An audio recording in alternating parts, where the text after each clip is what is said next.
Pothireddypadu డైవర్షన్తో AP మన నీళ్లకు గండి కొడుతుంది. మన నాగార్జున సాగర్ నిండక ముందే శ్రీశైలం నుంచి రాయలసీమకు నీళ్లు మళ్లిస్తుంది. ఈ దోపిడీకి కారకుడు కేసీఆర్ దొర. ఆనాడు పక్క రాష్ట్రం పోతిరెడ్డిపాడు కెనాల్స్ కెపాసిటీ పెంచుతుంటే చూసి చూడనట్లు వదిలేసిండు. టెలిమెట్రీలు పెట్టాలని కూడా ఎన్నడూ అడగలేదు. బనకచెర్ల ప్రాజెక్టుపై ప్రస్తుత కాంగ్రెస్ ప్రభుత్వం ఎంత గట్టిగా కొట్లాడుతున్నదో చూస్తున్నాం. కేంద్రానికి లేఖలు రాసిండ్రు, అఖిలపక్షంతో చర్చ పెట్టిండ్రు, నీళ్ల మంత్రిని కలిసి బనకచెర్లకు అనుమతి ఇవ్వద్దన్నారు.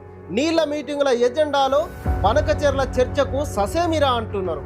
కాంగ్రెస్ చేస్తున్న ఫైట్లో కేసీఆర్ ఇసుమంతా కూడా అప్పుడు కొట్లాడలేదు.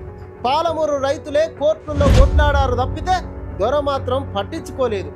ఆనాడే కేసీఆర్ మేల్కొని ఉంటే పోతిరెడ్డిపాడు సామర్థ్యం 11,500 క్యూసెక్కుల నుంచి 80,000 క్యూసెక్కులకు చేరకపోయేది. తెలంగాణకు దక్కాల్సిన నీళ్లు ఏపీకి పారకపోయేవి.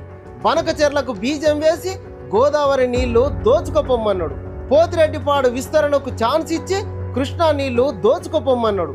ఇలా 2 రకాలుగా తెలంగాణకు తీరని నీళ్ల ద్రోహం చేసిండు కేసీఆర్ దొర.